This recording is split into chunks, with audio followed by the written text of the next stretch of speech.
It is always a fun conversation when Mr. Aaron Ambur from Nexus comes on, from ScentLock, from 2.0. And today is no different. We have a phenomenal conversation. We're both gearing up for our elk hunts. And so we just kind of talk about the mentality going into a hunt like this. He's actually got a very special once-in-a-lifetime unit that he's drawn. And so he's got to completely kind of switch his mindset up. You know, you got to go into that hunt not just looking for any bull, but looking for a really special bull. And so, you know, he kind of talks about that mindset switch and going into a hunt with expectations like that versus the expectations I'm going in with, and that's to kill any bull. So we kind of just talk about expectations versus mindset going into that hunt with the expectations that you have. We also talk about layering, getting ready for your hunt. Most of you guys are packing up for your hunts right now. You're packing your bags. You're worried about weight. And so we talk about our clothing systems, our layering systems, and just some overall good practices when it comes to your clothing kit for an elk hunt. We also just kind of dive into a really special story. Aaron shared with me a crazy cool story about his dad and the very first Pope and Young animal that he killed with this recurve some 60 years ago. Well, that bow was sold quickly after. And so Aaron goes on a mission of tracking this bow down, and the way it turns out is pretty cool. So guys, I know it's a conversation you'll enjoy. As always, this episode is brought to you by our good friends at Nexus. And so I hope you enjoy the conversation. I hope you learn something from it about layering and about how to get prepared for the mountain, but also just how to have expectations for the mountain. And so we talk about a lot of things. There's sure to be something in here that you'll enjoy and grow from. Hope you enjoy.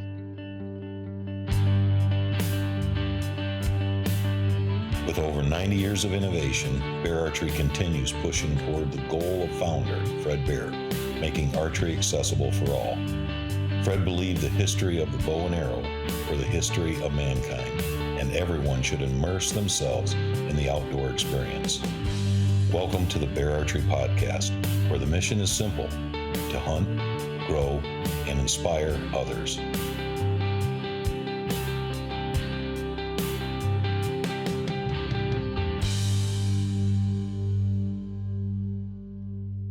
Guys, it is not often that a product comes around that is just a game changer.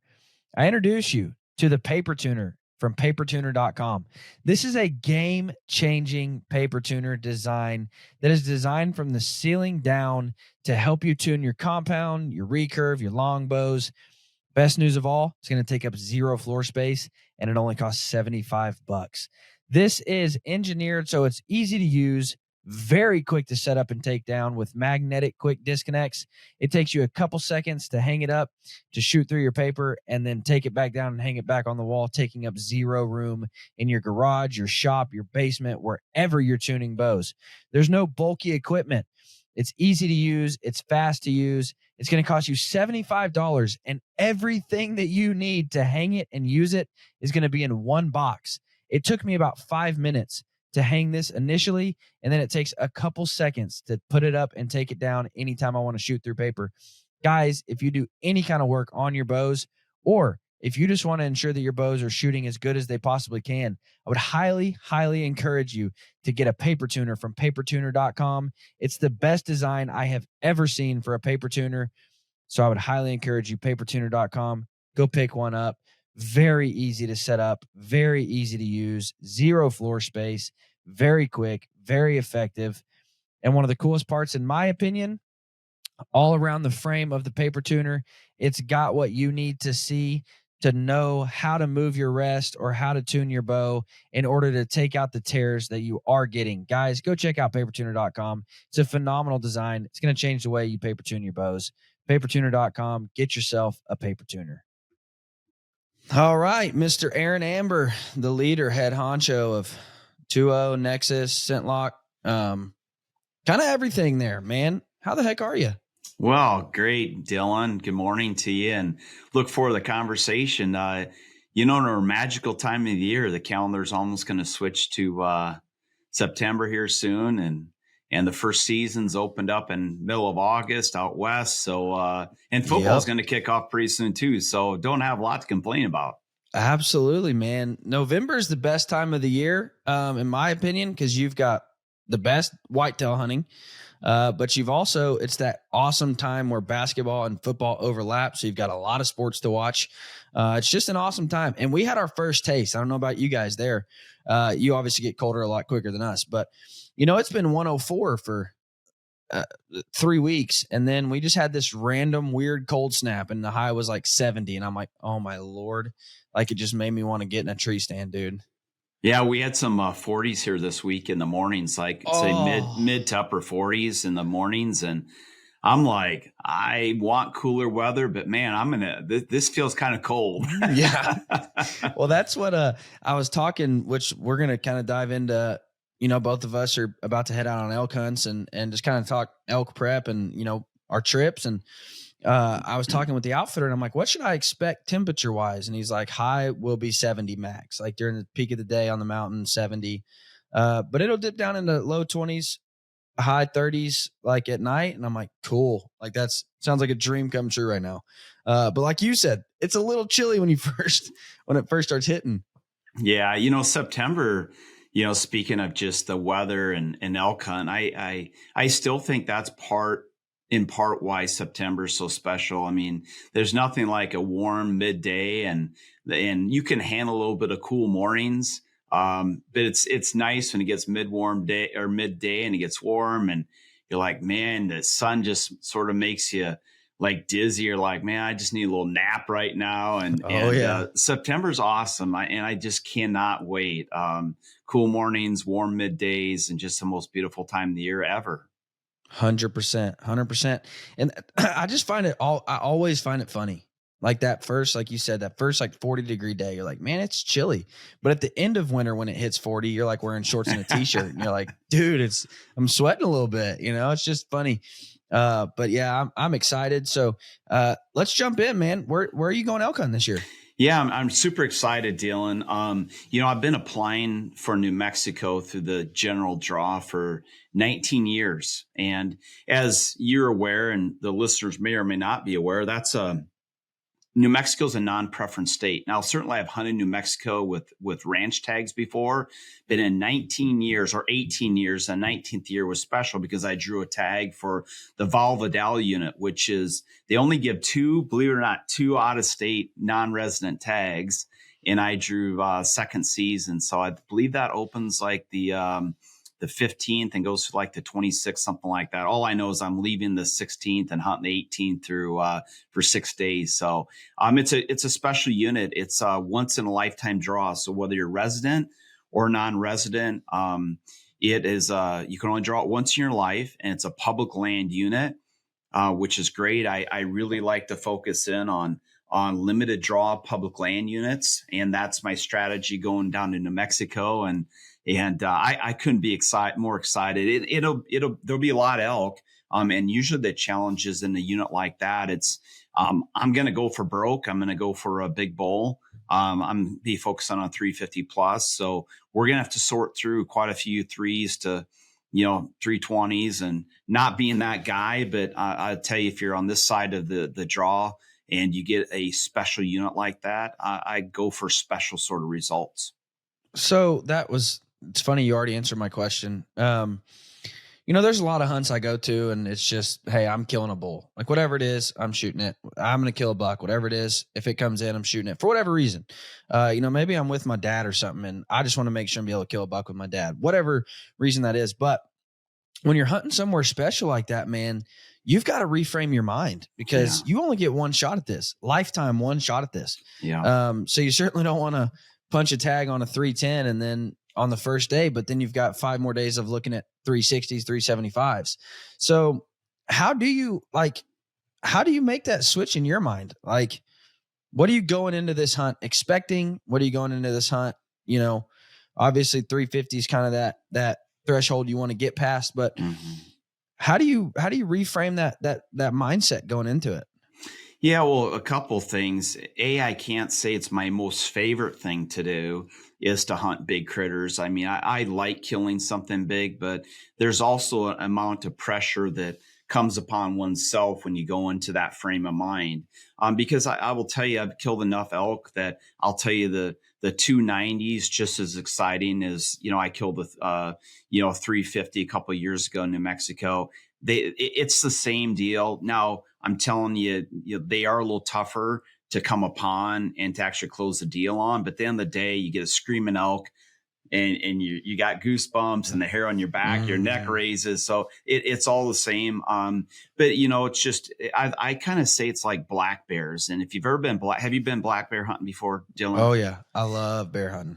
Yeah. So one of the things that my first struggle black bear hunt was, well, how do I know he's big enough? Because they're the toughest critters to really judge. And people say, when you see a big one, you'll know he's big. And I tell you, the same thing pretty much holds true with elk or even whitetail deer. When they're big, they're big. So that's nice from my perspective, that I've seen enough elk. And when you see a big one, you don't even have to question your mind whether you're going to shoot him or not. So, but it does come with some more pressure when you want to hold out. Because I love elk meat. I love the experience. As I said earlier, it's the same hair raising experience, whether they're small or big. But definitely getting into this killer mindset that we're going to hold out and we're going to have a lot of opportunities. And I'm just going to, when it's right, I'm going to know. And it's exciting to at least have the opportunity that there is a big one probably around, whether God will grace you and allow you the opportunity to catch up with them. That's the story that yet will be told. Yeah, for sure. No, I remember hearing that, like, when you see a big bear, you'll know it. And I'm like, I've never, like, this is my first bear hunt ever. And I'm like, I don't know that I will. And then you see it and you're like, holy crap. Like, because their mannerisms are different. Their body structure is just bulkier and square. And you're like, oh my gosh, like, dude's a beast. Like, you don't have to ask yourself. And that's the benefit of being in the woods more. And that's why I tell people, like, even if you're not hunting, like, even if, if you want to learn elk, just go watch elk. Like, even if you don't have a tag, even if you're just going to Yellowstone, like, just to look at different bulls, like, you learn so much. And I was a big duck hunter when I was a kid. I duck hunted a lot. I lived and breathed duck hunting, and I just wanted to go watch ducks, like, even outside of season in other states and other areas at the local park. Like, it didn't matter. I just wanted to watch ducks. And you always hear people like calling ducks and you're like, that just doesn't sound good. So I just wanted to listen to ducks. Like, I just wanted to hear them, see them. And the same is now true with big game. Like, it doesn't matter if I'm hunting or not. Like, I was on a bear hunt actually in Montana just a couple months ago, and we stopped and looked at elk for a couple hours. And I'm like, I'm just prepping my mind for the fall. Like, I'm looking at big bulls, small bulls, herd bulls, satellite bulls. Like, what do they do and how do they act? Because I'm just trying to learn as much as I can for this fall. And so I would just encourage people, if that's your question, like, how do I know if it's a big buck, if it's a big bull, if it's a big boar? Just simply look at more animals. And I understand, like, if you're in Michigan, you can't really look at a lot of elk. So just watch a lot of videos. Like, I mean, I'm here in Kansas. I don't get to just drive out and find bears. So just watch videos on bears. And not the hero shots where a bear comes in and somebody shoots it, but just like, and it sounds silly, but like the Disney Channel, they have a documentary on bears, and you just get to watch how they interact. You get to watch the big boars come in, and how does everybody else, how do all the other bears in the meadow respond to that bear coming in? Like, just learn animals. You know what I mean? Yeah. And definitely with elk, their behaviors, and much like bear, it's a little bit different. Whitetail, at least my experience has been, where you gotta know when, and you gotta know when pretty quick on a whitetail. My experience with bears and definitely elk, it's not as high pressured from I got to shoot right now. Typically, my experience is you have a little bit more time with an elk.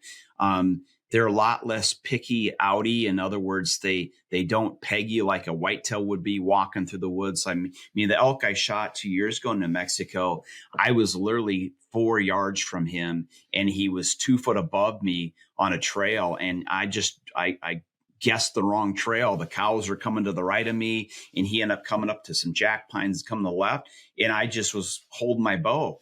And I just said, you know what? I want to kill him, but I'm not going to be able to kill him right now when he's that close, and he's looking back at my collar. And I just was like, this is unreal.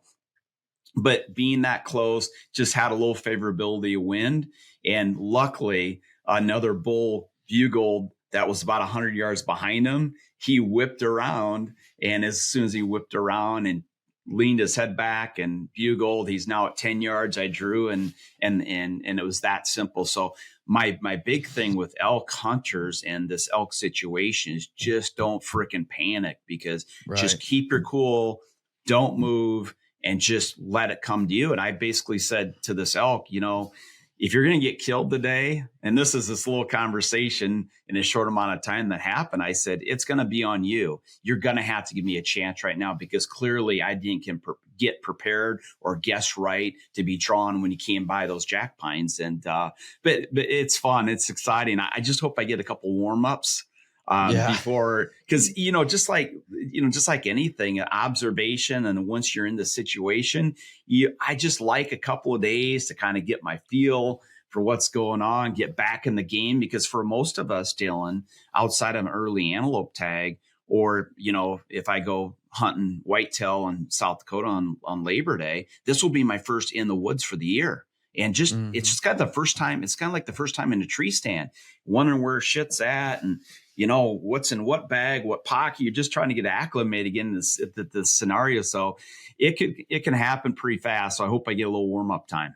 Well, not only that, but like that first, and it doesn't matter what kind of hunt you're on. It doesn't matter if it's your first whitetail hunt of the year. Like, just seeing the first deer come in, it's like, oh, dude, like your heart gets racing. I don't care if it's a 50-pound doe. It's the first one of the year, and you're like, oh my gosh, dude, I'm within 10 yards of a deer. Then by the end of the season, you've been surrounded by does all year, and you've had several encounters with bucks. It's a little different, but and that's why, like, I also encourage people, like, if you have an elk hunt lined up and you have the opportunity for an early season whitetail, just go out and plug a doe or something. Like, just go out and get a feel for killing. Like, and that sounds a little weird, but just get a feel for your equipment. Get a feel for, all right, when he turns his head, I'm going to draw back. When she picks her head up, I'm going to shoot. When that front leg comes forward, I'm going to shoot. Like, just, and I don't care, like, if you have to go on a pig hunt or something, but just try to kill something, like, to get in that zone. Because that first animal of the year, doesn't matter what it is, it's always like exciting, and it always kind of just gets you into that rush mindset, Dylan, I don't probably kill as much as I should. But my dad was always a big prophet of that. He was a big advocate. The more you kill, the more comfortable you'll be killing something that you want to kill, and have it so automatic. So I just think that rhythm, whether it's the first rhythm of the year, or, I'm not a young cat anymore. When you can start stacking experiences up, it just makes us better hunters. And because you never know when that opportunity of a lifetime is going to happen. And this, man, I could have killed that doe tonight. I could have killed that little buck. I could have, filled this tag I'm telling you, that may be true, but until you've done it a lot, that moment of truth, that you get on that once in a lifetime critter, I mean, those experiences stack up, 100%, and they help you close the deal. And that's the difference, in my opinion, in a good hunter and a great hunter. And I've said this before, but, being that I also work for Pope and Young, I get the chance to talk to some of the baddest hunters in the world. I mean, I shared camp last year with Chuck Adams, and, I just picked his brain, and they have such a different mindset. Like, they flip a switch that very few people know how to flip. And it's, I'm going to find an animal and I'm going to kill it. And they know how to do it because they've done it repeatedly. And it doesn't matter if it's squirrels in the backyard or Sitka blacktail in the backcountry. Like, I'm going to find this animal and I'm going to kill it. Like, at all costs, doesn't matter. It's not, you're not going to stop me. And they have that just second gear almost. Mm-hmm. And that's what just really sets them apart, is they've done it for so long and they've done it so much that they just have that switch that they know how to flip and get it done. And that's, I'm striving to be more like that, but 3 kids still in school makes it difficult to get out and hunt as much. You're an empty nester. You get to hunt as much as you want now. Yeah. I'll make a comment though to what you said, that I hold those guys in a pretty high place. Some of the ones you mentioned, Chuck is a good example, where I think the public eye may say, well, they get set on top of things, and they got the best places. Well, I'm sure some of that has happened, but I mean, a word came to my mind when you're describing that, and I would say dogged. They're very dogged, almost like a coyote deal, where they when they set forth and they had that critter. Like Chuck's got stories. Probably you met him. Or you spent time with him. I met him a few times, but when they get the scent in the nose of a specific critter, they become dogged, and they will go and be remote like a wolf or a coyote, and they will sleep on them. And they hit that gear that you talked about, that gear that takes special things to get into, and they're just persistent as all get out. Now, I'm sure it doesn't always work out, but I think that's the X factor, Dylan, on some of those guys that have been out there and done it long enough. They just have an extra gear. And I will tell you, I don't care if it's a 10-day whitetail rut hunt, if it's a 10-day elk hunt, you have to have that extra gear when the going gets tough, because breaking through that mental barrier, there could be physical aspects that happen, but breaking through that mental barrier to know when you get the crap kicked out of you, you've had, some bad situations go down, it hasn't worked out, keeping the mind into the situation and not get mentally defeated. I sometimes think that is the most important part, because physically it's going to happen, right? You got to physically work through it, but the mental aspect is a really tough thing. And that dogged mentality some of those guys have had, and what it takes sometimes to break through and make that happen is something special a guy needs to tap into. That's a perfect way of putting it, because and if you've listened to this show, I had Chuck on to talk about this, but Chuck broke his own world record for non-typical Sitka blacktail 2 times in one hunt. So first deer that he shot broke his world record, and then he shoots another one that breaks the world record that he had just broken. So in this short time frame, he kills 2 deer that breaks the world record that he holds. And everybody's like, oh my gosh, how do you even do this? Well, it's simple. Well, it's not simple. It is simple. Chuck went in for 28 days in Alaska, all by himself in a tent in the backcountry. No hot meals. He doesn't pack hot meals. So for 28 days, he grinded it out on the mountain without ever coming off to kill these 2 deer. And that's just something like, listen, if you're a weekend warrior and you only get to hunt 2 weekends a year, I get it. Like, I understand. But you also have to understand, these guys that are doing it, they're going in and they're not leaving until it's done. Like, and Chuck said that. He's like, I didn't know how long I was going in. I didn't know how long I was going to stay. I was going to kill 2 deer, 3 deer actually, because you could last year kill 3 Sitka blacktails as a non-resident. This year it's only 1. But anyways, he said, I'm going in and I'm going to kill those 3 deer. It doesn't matter if I'm there for 10 days or 28 days. I'm killing them. And that's just that different gear. But it also goes back to what you just said. Like, so many people, they look at these guys that are so successful and they're like, well, if I just had the land to hunt too, yeah. Oh yeah. I mean, I could be the juries if I had that land. Well, the juries have worked their stinking tails off to build that land. Like, for decades, they have practiced, planting food plots and giving the deer shelter and fruit trees. And I mean, they have put so much time into this. They didn't just happen to fall in a property that has a bunch of 180s. They developed a habitat that can hold 180s. Or Fred Eichler, a mutual friend of ours. Like, he's built his farm in Colorado to hold big bulls, big antelope, big mule deer. Like, he's built that farm that way, and they've put in decades of work to have that. And so, don't just sit back and think, well, yeah, if I just had that, then I could start doing it. Well, you've got to start building that habitat just like they did, Well, Dylan, I'd say that's a dogged mentality as well. 100%. Just on, the preparedness and the tough grind it takes. Because I'm telling you, I got a small little rec property I do that on, and it's a lot of work with no guaranteed results. But it's that combination of the prep over the years that is one of the factors. You got to have a little lady luck and genetics and everything go right as well to clever close the deal. But that serious pursuit is a dogged mentality in whole. 100%. And it comes down to understanding, like, the things I'm doing right now, If you plant a bunch of trees, you're not going to see the benefit the next year. You're not going to see the benefit in 10 years. Like the benefit, like, and you have to have that mindset of like, the things I'm doing right now, I'm going to reap benefits in 20, 25, 30 years. My kids are going to reap these benefits. Like my kids are going to be able to have bigger, better, mature deer with a healthier habitat because of the work I'm putting in right now. Yeah. And that's something that's hard to do, man. Especially like if you look at places where it's so hard to buy land and you have to have leases, it's hard to invest in a lease. Well, because you could lose it at any time.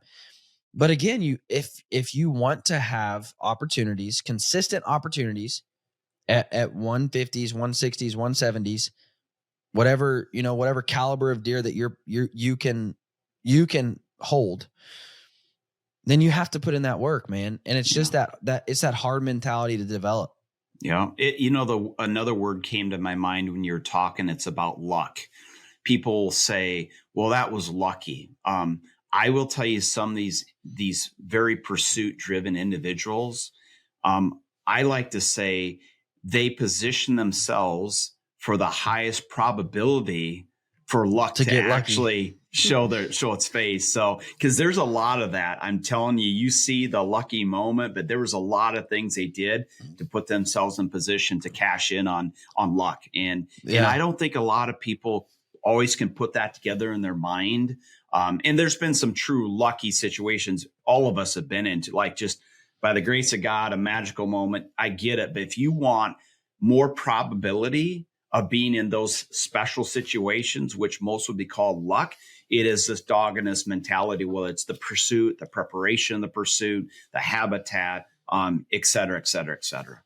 Well, and listen, you're never going to get lucky and kill a 400-inch bull if the biggest bull in the area is a 280. Like you're never going to stumble upon a 400 if you're in a group of 280s, and that's all there is. And that's something like, that's also having realistic expectations. And I've talked about this before. Everybody on social media thinks, well, I want to go kill a 180. Well, you're in Southern Florida. You're not going to kill a 180. Like you have to rethink some things. Or even, if my property only holds 140s, I can't expect to go out and shoot a 180. If the biggest deer is 140, I can't expect to kill a 180. And now I can work to grow those 140s and to create better, a better, healthier herd. But I can't go in expecting, well, I'm only killing a 180. Well, there's only 140s. So you're never going to kill a deer. And that's, again, where that expectation that you have for this upcoming hunt, you can have that because there's 350 plus bulls, not around every corner, but there's 350 plus bulls all over that mountain. You've just got to find them, Yeah. Yeah. At least there's a couple there, I know. And that's kind of the benefit and the curse of where I'm going.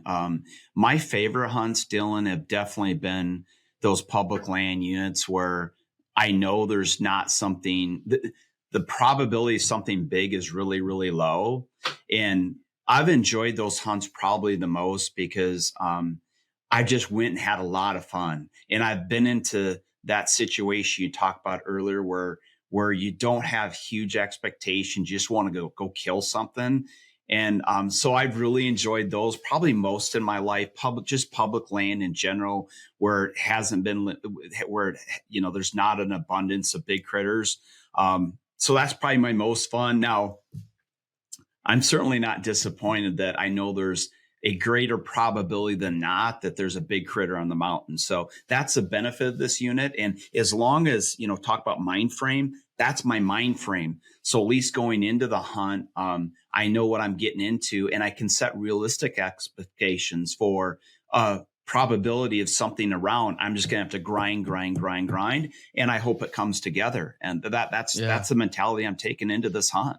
Absolutely. So where are you going actually, Dylan? Idaho.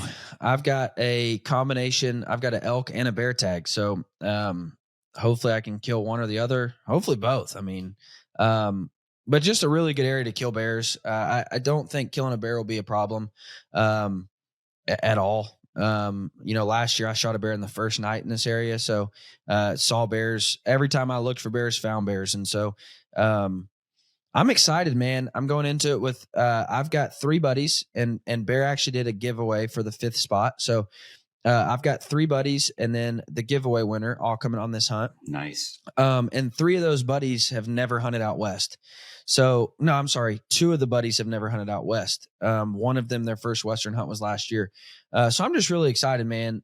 It's been a lot of, I like prepping for hunts. Like I like the getting your gear ready and trust me, those boys have spent some money on 2-0 in the last couple of days because they're like, what do I need to wear? And I'm like, this is the system you got to have from 2-0. So they've spent some money on 2-0 in the last few days, but I just love that gear prep of like, okay, beefing up my arrows, going from a 450 to a 525 arrow and, a big heavy cut on contact broadhead. And I love that, they're asking me questions and I'm asking the outfitter questions because I don't have all the answers. And so I love that prep work of like, what size binos do I need for the mountains? Cause I always hunt in, thick timber for whitetail. So I don't have big binos. Like, I just love that. And so I'm excited for them to get out and experience it. I love the way this camp is set up. Mm-hmm. It's a backcountry canvas wall tent camp. So yeah, you get to sleep a little more comfortable than packing in and sleeping on an air mattress or on an air pad.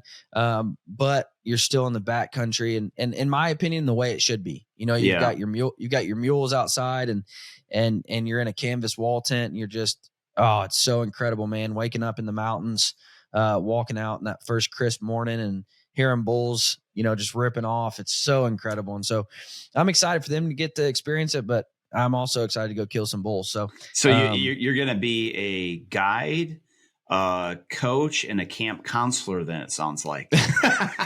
Maybe so. Well, I'm one of the most immature ones. So I don't know that counselor would be the right word because I'm usually the one doing really stupid stuff.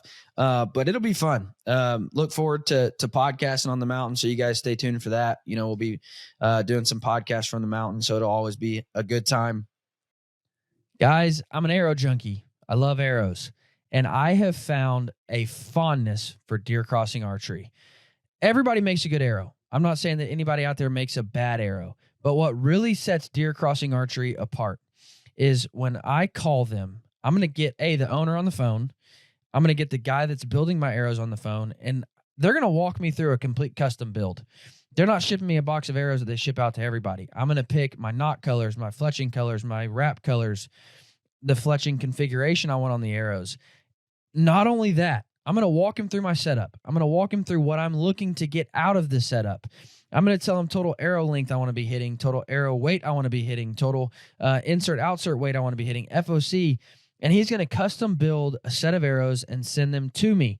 My arrows aren't going to be best for you. Your arrows aren't going to be best for me. We need custom arrows. Deer Crossing Archery builds those arrows custom for you, and they always perform. Their silencer shaft is my favorite arrow on planet Earth. I've shot 40 plus animals with that arrow. It always performs. It always blows through the animal. I always get great penetration. It's a micro diameter shaft. They do have a full line of shafts. The new Rupture arrow is a phenomenal arrow. I shot a deer with it this year in Missouri.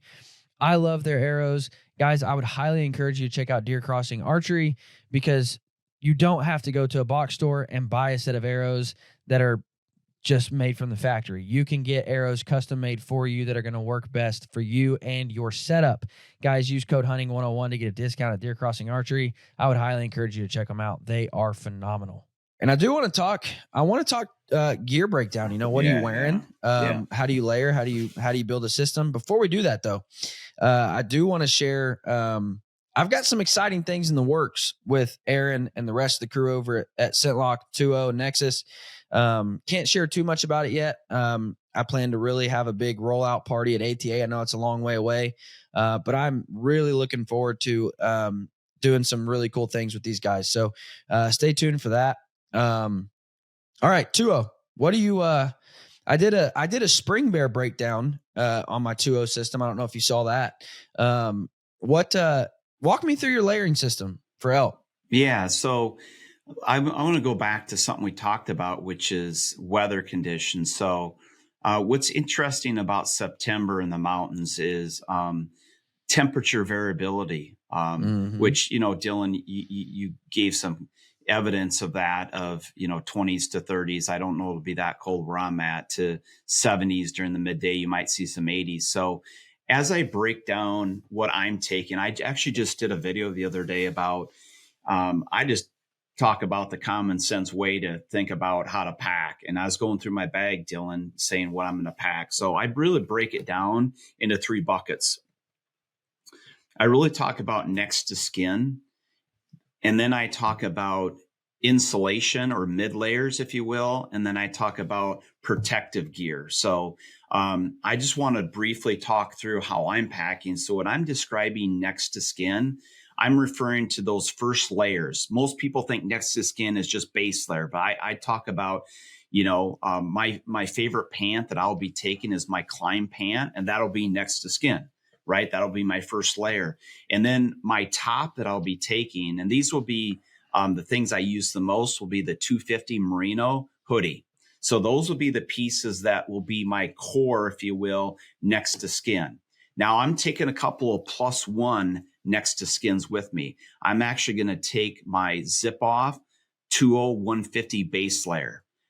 There may be, depending on, again, the weather, there may be a situation where I just want a little bit more thermal on the bottom. And so I'll take that next to skin zip off base layer, which you can just drop your trowels to your knees, unzip them and pull them off. So that will kind of be my next to skin, what I will take.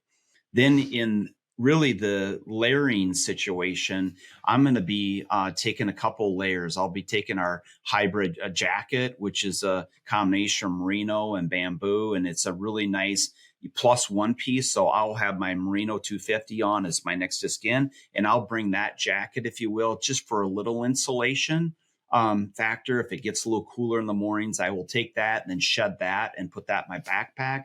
The other insulation or mid layer I will take is is our puffy jacket. So it's our Clement puffy jacket. So I will take that as well. And I'll probably not wear that in the field. I'll probably be wearing that at camp in the morning when I'm getting ready. It's a nice compact puffy jacket that I'll just try to keep my thermal in a good place in the mornings. And then when I'm getting back to camp, I'll also probably put it on. Camp, when you get back to camp, a lot of times you might be a little wet yet. You might be a little cooled down. So I'll put that on. And I will also, because it really compacts really nicely, I'll put that in my backpack. I always carry it in my backpack just in case. I just need a little thermal. If it gets windy, it's got good wind resistance as well. The other new piece that I'm going to take this year is we have a soft shell vest. So you think about that morning situation, evening situation, or some wind. I like my arms open for my 250 merino so I can shed and dump heat, if you will, but I want that more warm core, if you will. So I wear that soft shell vest, which is 100% windproof, and it's a really good thermal layer. It's got a backside fleece to it. So I'll use that on my mid layer to just kind of do that +1, need a little bit more heat retention, a little more protectiveness. So that will be my mid layer. And then when I get to the very right side, which is my protective series, I will absolutely take my ballistic storm shell jacket and pants. So when I say ballistic storm shell, that's a waterproof, 100% waterproof, and that's 100% windproof jacket and pants. So I will pull those on over top if I get in a situation where there's rain. Now, I don't know, and that will be packed in my backpack as well. When you get a squall during the morning or the midday, you can get some thunderstorms rolling through, and I will make sure that I have that in my backpack in case I need to stay warm or dry. Or if it gets, uncharacteristically cool, we get a squall that comes through. So I'm going to have those as my protective shells. I'm also going to take the soft shell jacket. So as I described the vest in the mid layer, I'll take that soft shell jacket as well. So if we do get some very unseasonably cool weather, I can use that soft shell jacket, and I'll actually take the pant as well. And I will not pack that with me. That will be in my normal travel bag. But in case we get some inclemency that we have to deal with, those will be my +1. So that's how I think about it, is next to skin. What I kind of want to use in it as an insulation piece if it gets a little cooler, and then my very protective pieces in case I get some really inclement situations I have to deal with. So it's not a lot of pieces, arguably, but it'll be what I need to have to cover, from cool mornings to warm situations to inclemency, that will be, Dylan, what I'm going to be taking my September elk trip. Couple pieces that I think we have to talk about. The 150 zip off pants, dude, I start every hunt in them. And really, I don't even care if it's 70, 80 degrees. Yeah. Because I'm going to start in those just because, like you said, in those cooler mornings, I want to be able to have them, but I also want to be able to dump them off. And it's so handy not to be able to, people ask me about zip offs. It's so handy not to be able to, not to have to take your boots off, not to have to take your pants all the way off and you're stripped down naked on the mountain. Like, I mean, hey, there's a time to be naked and there's a time to not be naked. And I don't want to get caught with my pants down. All intents purposes, I don't be caught with my pants down if an elk comes in. So being able to just drop your pants, zip those off, pull your pants back up, brilliant. Now let me just say this. I've talked a lot about merino on this podcast, and I'm not just saying this because Aaron's on the podcast. 2.0 makes phenomenal merino. I actually had to tell Steve-O he had to send me another 250 hoodie because my wife has completely hijacked my hoodie. So I lost that. Like, it's just gone. She stole that. So I had to get another one because it was so soft and so warm, and she'd wear it to recess at school, and she just loved it. And so, and then the Clement puffy. Here's what I think 2.0 did really, really, really well with the Clement. Is sometimes those jackets, no matter how compact they can get, they're still really thick, and just you put it on and you just immediately start sweating. And I don't like that. I like that 2.0 made the Clement light enough, like not physically the weight of it, but light enough that I can wear and not just sweat to death. I can still be active in it and not just get crazy hot. Some of those puffies are so thick that it better be getting single digits before you throw that mug on. Well, sometimes I want an insulation layer without it getting single digits. And so I really like the Clement puffy. Yeah. I think you guys did a phenomenal job on that. I always talk about this, Dylan, as it relates to Clement puffy. The weight value, the physical weight value, and the compaction is really low. The thermal ability for it to keep you warm is up here. So it's an unbelievable, I call it weight to thermal value ratio. And then obviously with moderating the zipper to dump heat to kind of give you that temperature control. I want to dump a little heat to fully zipped with a hood. The hood's the other thing, Dylan, we get a lot of great cred on, is that it's hard to find a hood that fits and allow you to look left, look right, and be able to draw. So you can take that and use it as a very lightweight thermal piece with a zip down, hood down, to zipping it up, hood up. You can maximize that temperature opportunity for thermal value with that piece. It's an amazing piece. And I don't know if you saw, but we have a solid version now as well for people that just want to wear it. And that was, believe it or not, one of our most popular demand is people like, I love this so much. And I love wearing camo around town, but I just want to wear it every day. So we have a solid now on the line as well in that, that puffy jacket. And it's a really good jacket. Like, and not just the Clement, but, a lot of guys, they keep a puffy in their truck or whatever. If they got to get out and change a tire in the winter or whatever, they need that extra warmth. They can fold it up and literally put it in the back of their, the seat of their truck. And it doesn't, it's not laying around the truck getting dirty and nasty. It's, and it's such just a versatile piece. Yeah. My dad actually ordered one because he saw mine and he's like, dude, I need one of these. Just like I said, just have it in my backpack all the time. Not even just for hunting, but like if I'm out on a hike and all of a sudden you get higher and like you said, when you get up to elevation, it doesn't matter if it's 80 degrees or not. You can have a winter storm hit pretty easily. Yeah. And so, for him, he's like, dude, going on hikes in the summer in the mountains, like I just need this in my backpack year round. And so it's just a really, really good piece. Third thing that you guys did really well is the merino beanie. Some beanies, and hey, listen, this chrome dome, you got to keep it covered. Got to keep it protected from the sun. As you can tell, it shines bright like a diamond. So you got to cover it because literally, you'll have animals see the shine off your head and bolt. And so I keep that beanie with me 24/7, never leaves my side. Honestly, I hunted in it when it was 75. Just a really good beanie, really good fit, really good fill.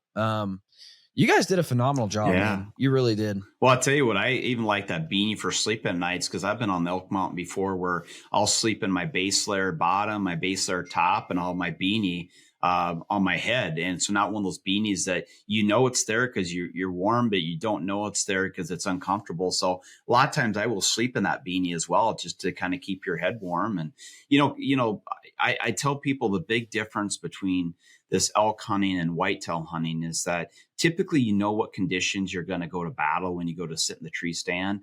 And the challenge with this hunt thing is not only the variability of the weather, but it's also how you approach critters. I mean, there can be times, and Dylan, this, where it's high exertion and you're trying to dump heat, you're trying not to sweat out. So you're unzipping your soft shell. You're taking layers off, and then you'll get into these situations where you'll be locked down and you'll be sitting there waiting, and it starts cooling down pretty quickly as well. So this whole toolkit mentality, and why I'm taking what I'm taking, is that I will be adding and subtracting as I'm moving, and the need to move to the need to be stationary. And that's way different than any tree stand whitetail hunting. So that's why this toolkit and what you take is specific to the kind of hunting you're going after. Yeah, and it's something that for whitetail guys, it's a brand new thought process, because when I'm whitetail hunting, I don't have to worry about running and gunning and then stopping for hours. And I understand, listen, I'm going to say something. I understand there are times in the whitetail woods, weather hits and you didn't know it, didn't expect it. I understand that. But for the most part, like if I'm going out for a morning or evening sit around the house, like I just check the weather and I know what's coming. I know what it's going to be like. And if something does come that I wasn't expecting it, usually I've got cell phone service. My phone starts dinging and says about the rain. But when you're out in the mountains, like I'm running across the mountain, dude, I'm not stopping to look. If you have service, if you can even get the weather, I'm not stopping to look and check that, and so sometimes you just didn't know rain was coming. Exactly. And it just dumps on you. Well, and you might be 2 miles away or 4 miles or 5 miles away versus 200 yards from your truck too. It's just when you're out there, you have no choice. I mean, it's not, you can run down the mountain. You got to stay and buckle down where you're at. And that's why, I always pack my rain stuff, because at the worst case, you'll always stay dry. And that's number one. And then if you can retain thermal value, it's number two. And that's sometimes I'm not super worried about September of ever losing your life sort of deal. But man, you're on the cusp of, I would not, for sure in October, I mean, all hell can break loose. So it gets even critical from a life perspective when you get into that October part of the year. 100%, man. And that's something like, if you're listening to this and you're one of those guys that just, you're tough and, oh, you guys think way too much about gear. Listen, it can literally keep me on the mountain an extra day or two. Like if I'm not wet and miserable, if I'm not cold, boots are a big thing too. If my feet aren't aching and I don't have blisters and hot spots, I can go an extra day or two. I can go the extra mile, 2 miles, 3 miles, 10 miles in a day. Whereas other guys, we're going to stop here and sit in glass. Well, you really don't want to stop there and sit in glass. Your feet just hurt, so you want to sit down. Yeah. I think we're going to pack it in for the evening. Well, it's just because you're cold. I mean, it's not because, the sun's setting and you need to be done hunting. And so I get that. Like you might be listening to this thing like, oh, you guys think way too much about gear. Well, listen, you might not have ever found yourself at 9,000 feet going from 70 to 10 degrees in a matter of 3 hours. Like, because it's in those moments where it doesn't matter how tough you are. Like you were just sweating to death and now it's 10 degrees. So it can get brutal quick. And it's something, again, if I can stay on the mountain 10 minutes longer or 10 days longer, I want that advantage, Well, just like, I've been in mountain situations where you have a rainstorm come through. And one of my favorite times when the elk woods really open up and can get crazy is after that rain moves through and all of a sudden the sun comes back out, which happens on the mountains, and all of a sudden those bulls will blow up. So again, thinking about being in your rain suit, being dry, storm moves over, take it off, shake it off, pack it up, and then you're continued hunting versus holy cats. It's towards the later afternoon. We're wet. We better get off the mountain versus being there for that moment of potentially truth that can happen right in front of you. And it's that moment where, and we're going back to what you said earlier, it's that moment where some people would say it's luck, but you've put yourself in a situation to get lucky. And, I have a buddy, and he shared this story with me. He took his wife on an elk hunt, and, just like we're talking about, midday rainstorm just dumping on them. And guys, if you've ever been at 8,000 feet for a storm, it's completely different than being, at 1,200 feet in the Midwest in a wheat field and a storm comes. Completely different. It hits different. It's just, it can get scary. Like, and, he talked about a midday rainstorm and it's dumping rain. And the wife was just huddled under a tree, like in her rain jacket, just, this is so dumb. Let's go home. He's like, sweetheart, just hold on. Like, because on the mountain too, you can watch the storm. Like you can see there's the start and there's the finish. And so he's like, it'll pass really quickly. And then the bulls are just going to go nuts. And again, some people just look at that kill shot and they're like, you got so lucky. Like, how does a giant bull just come by you? Well, no, we waited out an intense rainstorm knowing that when that last storm cell goes by and the sun breaks, it's going to be crazy good. And they put themselves in a place to be lucky. And that's, again, if she didn't have rain gear, if he didn't have rain gear, very well could have said, we are soaked. We're going back to the truck and we'll come back, well, then you missed it. You didn't have the chance to quote unquote get lucky, Yeah, for sure. Yeah, it's exciting times. It's all this talk about being in the woods is just getting me all amped up. And, I don't know if you're different than me. I like the preparation. I'm stressing a little bit because, obviously we all have busy lives, and I'm just excited for once I get there, because once I get there, I know that's what I'm there to do. Just get between now and then and, managing, family and work. And so I can't wait. I'm getting all pumped up talking about it. That's something too. And it's a complete different train of thought. But if you want to be successful on the mountain, sometimes it takes these 3 weeks before to get ready for that. And what I mean by that is, like, if I'm on the mountain worried about my wife and my kids and what I didn't get done at work and the honey-do list that I left at home, I'm distracted. I'm like, man, I just need to get home back to the family. Like, I don't need to be out here. And so when you've taken the time to mark off the list, and you leave with a happy wife, you leave with happy kids, you leave with your chore list done, your work list caught up, you can go into the mountain and just be focused on that hunt. And it's something that if you go into that mountain with that just clarity of mind and just, man, everything at home is perfect, everything at home is done and ready for me to be here, you will be more successful because you're more focused and more honed in. Well, and especially when you talk about those weak moments, mental moments that I talked about that will happen in the woods, the last thing you want is those other obligations start creeping your mind, because then it's like, man, maybe makes it easier to go home. Yeah, right. Don't want to go as far. Don't want to work as hard. I need to be in another place. And it's nice to be focused. I think that's really good advice, Dylan. Yeah. And I have actually had a friend on recently. The episode hasn't come out yet, but Jared Thomas, Peaked Out Adventures. He lives there in Utah and just had some crazy, backcountry mental toughness challenges. He's an EMS firefighter. And so, those guys, they struggle with what they see and what they go through all the time. And just kind of had an intense week at work, with death and fires. And so just really had a lot weighing on him and tries to go to the mountain, and just, it's a really good episode. So I would stay tuned for that. Cause we talk about all this. We kind of focus more on the mental toughness, and being able to navigate I should call it quits feelings. And again, part of that comes down to the prep work and knowing, okay, I'm free and clear. Let's go hunting. So what, after your elk hunt, and it's hard to, man, I almost don't like elk hunting because I love whitetails. I'm a whitetail addict. And it's like you can't even focus on whitetails until that hunt's over and you're back home and, okay, elk is through. Now I can whitetail hunt. But what do you got? What do you got for the remainder of the year after that? Well, just watching a lot of deer right now. So I run cameras in a few states and kind of watching what's going on.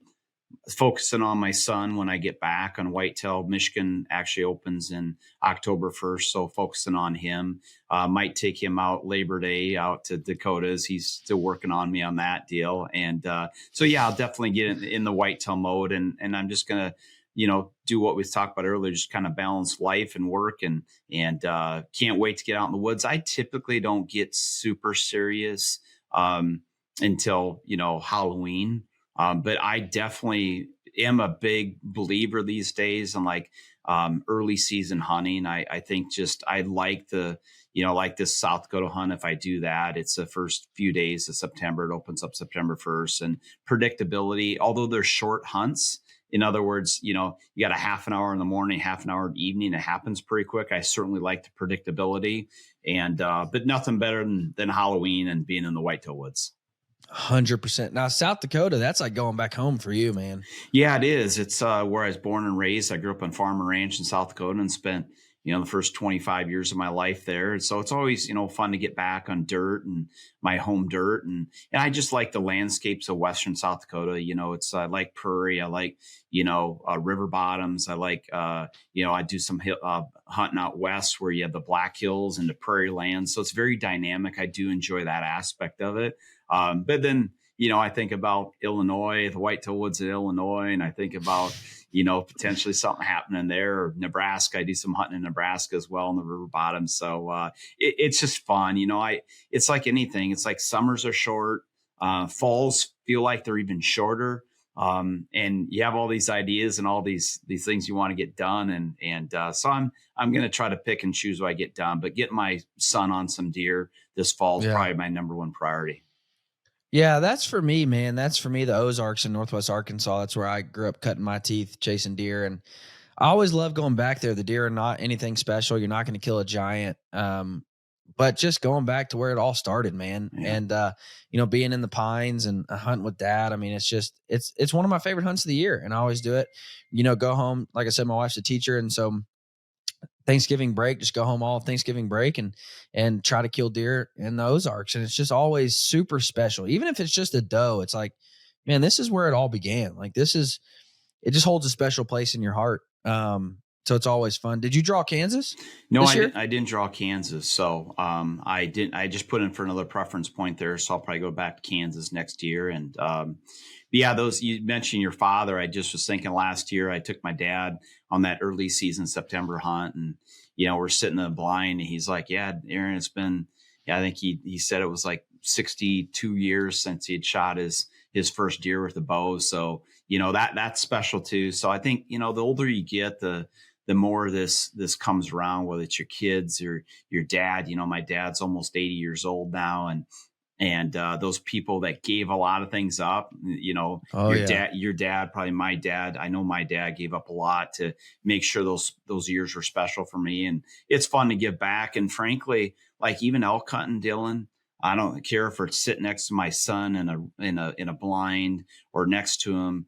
I have as much fun just being on an elk hunt with friends, or being with my family, watching my son kill something, or my dad. I have actually more joy doing that than I do killing myself these days. And it's kind of weird to say it, but it's how I feel anymore. And I think when you get to that point, people are like, yeah, Aaron, I know what you're talking about. But until you get to that point, it's kind of hard to understand it, And it's that point that you just made that you realize, like, my dad didn't give up as much as I thought he did. Because now that I'm quote unquote giving things up for my son, it's like, I mean, I don't know if I've even told you the story. But I got to shoot a deer with my son last year, and he was in the ground blind with me. And actually, I think I told you at ATA. I think we chatted at ATA. But grunted this deer in, and had a decoy out, and this deer just put on a show. And my son's only 5. He was 5 at the time. And, but man, I couldn't have imagined. It's the only deer I have in my studio, because it's like it's not the biggest by any means, but just having my son there with me and seeing the excitement on his face, dude, it's like, maybe my dad didn't give up as much as I thought he did, because this is even more special than if I was out here all alone. And so, actually that bear hunt I just told you about, I took him out a couple nights with me to chase bears, and he just had a blast. And now we're back in Kansas, and he's like, "Can we go bear hunting again?" And I'm like, "No, we can't." Like, we were out catching crawdads the other day, and he said, "Dad, you think we might see any bears down here?" And I'm like, "No, we won't, son." But now he's just like addicted to bear hunting too. So, yeah, man, it makes it special. Now, you actually recently, you shared with me a little bit, had a pretty cool recurve, old recurve encounter of your dad's. Yeah. How'd that happen? Well, I'm super sentimental.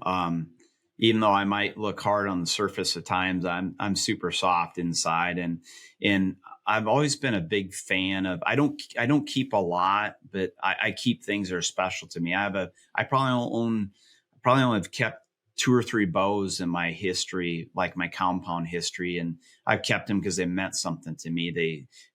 So anyway, I've been working on my dad and talking to him about just trying to learn and capture more about those stories about when he started hunting. He started archery hunting when he was in college, and he said the first bow he picked up, he shot left-handed because he didn't know how this worked. I mean, it's pre-YouTube, pre-trade publications. And we started talking, and he was telling me about his first Pope and Young whitetail that he shot. I think it was in 1967, something like that. And that's when Pope and Young, and Dylan, you'll appreciate this, that's when Pope and Young used to have a 115-inch limit, or that was their score limit to get a Pope and Young whitetail. And since then, we know it's moved to 125. So he's telling me about this story. I was like, whatever happened to your first bows, And he goes, well, that bow, I sold that at a rummage sale back in the late 60s. And I said, well, where'd that ever go? He goes, well, some guy by the name of Vernon bought it. And I said, Dad, I'd really like to find that bow. And this happened probably 3 years ago. I started this mission. And long story short, my mom, over the next couple of months, started making a bunch of phone calls. And anyway, I found the guy that had supposedly bought this bow back in the late 60s.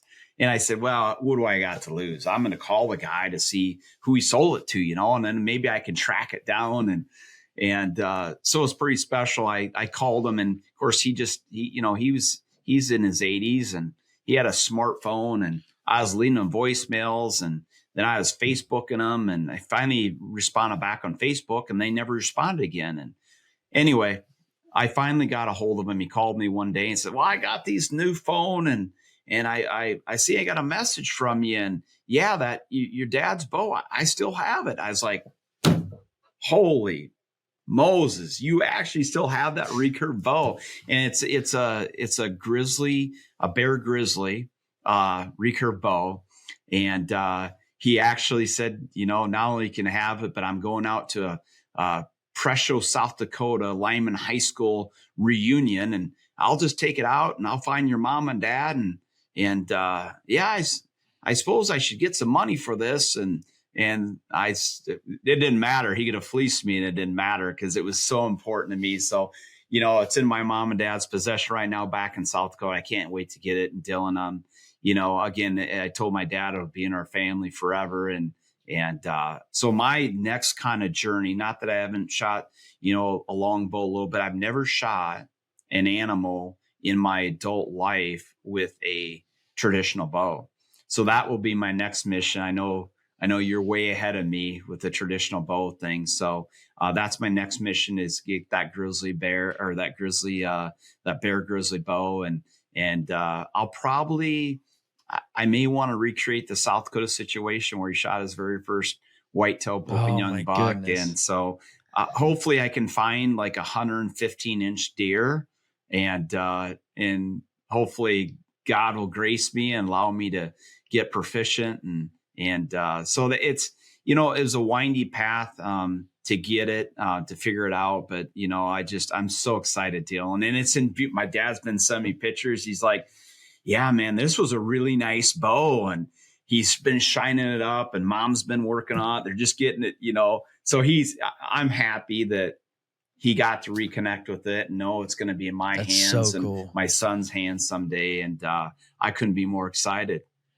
That's so cool, man. You got to figure out where he shot it and shoot like in the same area, kill a deer with it. Yeah, I know exactly where he shot it, and a little different situation. I'll see if I can get into that place. But yeah, it's a really cool story, and again, those things as you get older just mean a lot.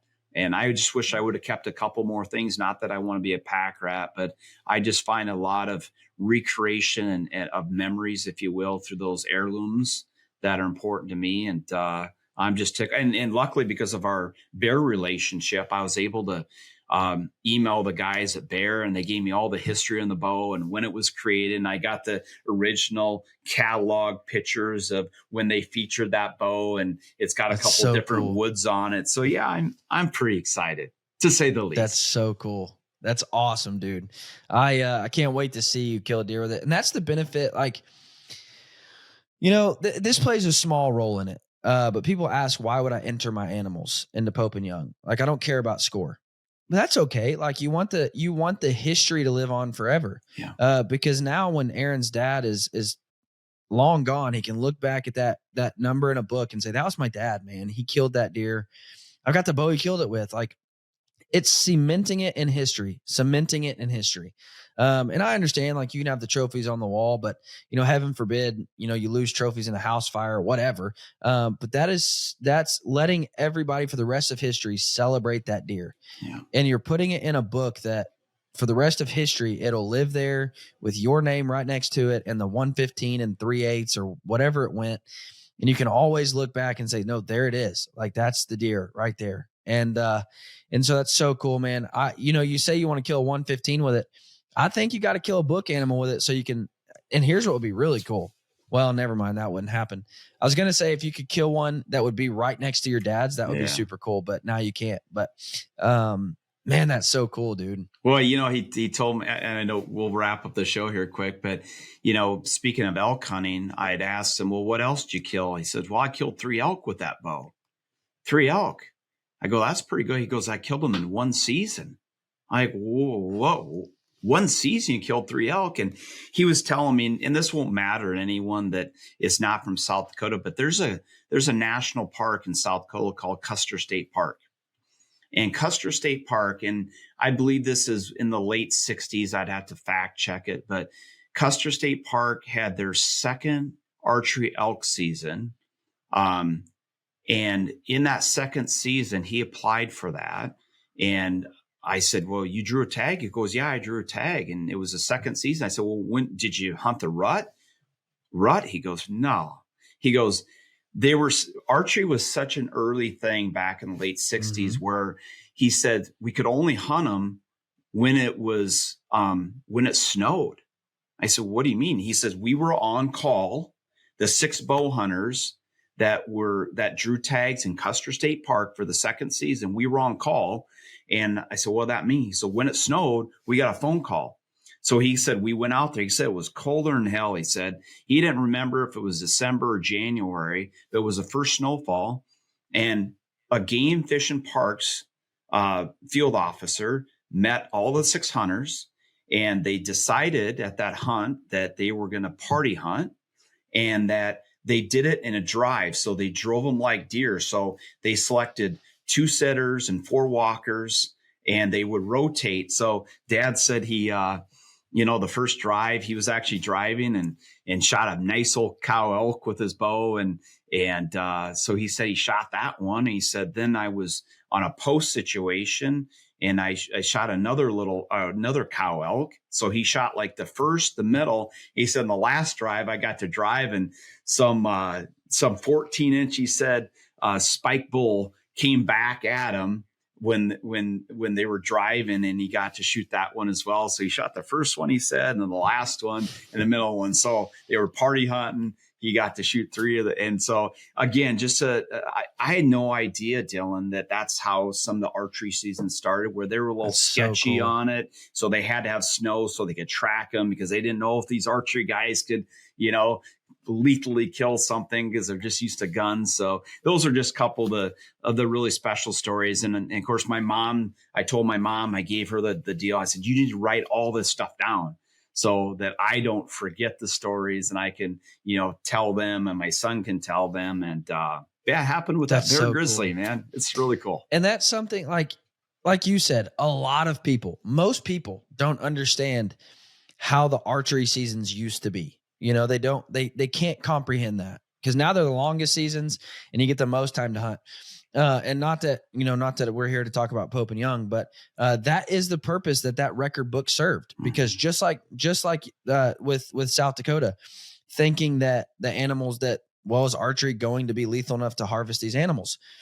That was what the record books proved, to be able to take the different state legislators and show, hey, look, South Dakota and, Idaho or New Mexico last year, there was 47 bulls of this maturity of this class that were harvested with archery equipment. So obviously they're a legitimate means to harvest big game, and they're still used for that purpose. Russia just opened a bow hunting season because they used the Pope and Young record books to show the lethality in archery equipment. And so it's just so weird to comprehend. Like, man, I got to talk with a guy who remembers the very first bow season in Kansas. And he was like, it was unreal to think I'm going out with bows to kill animals. Like, they couldn't comprehend that. And now, obviously, we all know that Kansas is just a phenomenal whitetail state, but it didn't used to be. He's like, I remember a time where you didn't see deer. Like, it was a party when you saw a deer just driving down the road in the summer. Like, holy cow, we saw a deer this year. That's so cool. But now, obviously, we know what it's turned into, and it's hard to comprehend that, man. Well, Dylan, think about, we're just talking about one generation to potentially 2 generations removed from this. And 100%. And those stories, unless they live through the organizations such as Pope and Young, of those stories, or guys like us, my dad's experience with the guy in Kansas that you got to talk through, only through us are those going to live on. And it's not been that long ago in the whole scheme of time. It's not even a blink. And so I think that's what's important, is this heritage and some of those stories, because some people don't appreciate where it came from. And organizations, state agencies, conservation organizations like Pope and Young or Boone and Crockett, those organizations helped a lot of these things happen that we get to enjoy today. Yeah, there's a Oklahoma hunt, and I would encourage you to apply for it, especially if you want to get into shooting a recurve. There's an Oklahoma hunt, and it's on an Air Force base, on an old Army Air Force base, McAllister Air Force Base, and it's traditional only. So it's really not hard to get drawn, but you have to shoot recurve. They like inspect your bows before you go in, and they're kind of trying to take it back to that time almost. It's just a really cool hunt, and what happens is, what makes it a cool hunt is that if you kill a doe, even just a doe, you get drawn for the next year. So just a fun, really cool hunt. So definitely be a good opportunity for you to put in and lay some deer down with that old grizzly. Yeah, that's for sure. And boy, I tell you what, it's as you know it, you think about preparation. There's just a lot more preparation in traditional hunting. Just takes a lot of reps. We get pretty spoiled with these new age bows, that you can go shoot it, go out 4 or 5 times before season, just be right, pick up right where you're at. I'm saying that's right. That's just the reality versus traditional archery. Even though I grew up doing it, it just takes it's kind of like chipping in golf. You got to do it. And to have that feel and that accuracy. So I hats off. I don't care what you kill anything with, honestly, but I just know there's some things that are tougher than others. And I would put that right at the top of the list. Yeah, no kidding, man. Well, Aaron, I greatly appreciate you coming on. It's always a fantastic conversation. And I can't wait. Like I alluded to earlier, got some things I'm excited to do with ScentLock and 2.0 and Nexus and Blocker. And so I can't wait, man. You've always been fun to have on and always great to talk to. So thank you so much, man. Hope you go out and kill a giant bull. Well, I do too, man. I wish the best of luck to you as well, and be safe. And hopefully we'll hook up in that time frame between elk hunts wrapping up and whitetail starting. I hope to have another great story for me to share. So appreciate having me on the show today. Appreciate the conversation. It's like every conversation we have, Dylan, we sort of like, hey, let's talk about this, and who knows where we end up. So I'm thankful for the time today and the opportunity to chat with you. Yeah, and guys, go check out 2.0. I know they're still new on the block, new kid on the block, but I can promise you, like, you're not going to find a brand that you just simply say this is better. You still might choose another brand, just because fit or fill or whatever, but I can promise you're not going to find something where you just say, this is a whole lot better than 2.0. It's phenomenal gear, very, very well priced. Again, like, my buddies were looking at this and they see the gear and they feel the gear and they're like, yeah, but man, it's going to be pricey. And I'm like, not really. I mean, these pants are, only $149.99. They're like, oh my gosh, like that's cheaper than the other brands and so I promise you, you need to go check out 2.0. Guys, I don't need to tell you about the Blazer Vane. You're probably familiar with the Blazer Vane, and you're probably familiar with Boning. Boning has been around forever. It's a name you can trust. They sell products you can trust. They have everything that you need to build your own arrows. All of the jigs to fletch your own arrows, all of the vanes, all of the wraps, the countless, numerous types of vanes and wraps to build any kind of configuration you want. They also have some really cool Fredbear branded products with their Fredbear camo wraps and their Fredbear flannel wraps. Something that's really cool about that Fredbear flannel, that's actually a photo that was taken of one of Fredbear's flannel famous shirts, the red and gray and black that he always wore. That's actually a photo taken of his personal shirt and put on a wrap. It looks really cool, especially on some traditional arrows. But my very favorite configuration, and this is coming from an arrow junkie that's tried out all different kind of vanes and all different kind of configurations, I have found that this configuration stabilizes pretty much every arrow. It's whisper quiet. They fly fantastic. The 3-inch Bronco vane in a 4 fletch absolutely flies like a dart, whether you're shooting mechanicals or big fixed. This is going to be a fletching configuration that will work. Again, whisper quiet, long range accuracy. I love this configuration. This is on every single one of my compound arrows. They just work. Guys, I would highly encourage you to check out Boning, not just for the Blazer vane, but for the Heat vane, for the Broncos, for the X vanes. Everything that you need to build your own arrows is right there on Boning's website. They've been around for ages, and I promise you, if you order from them, you're going to get products that you can trust. Guys, thank you so much for listening. Y'all have a fantastic week.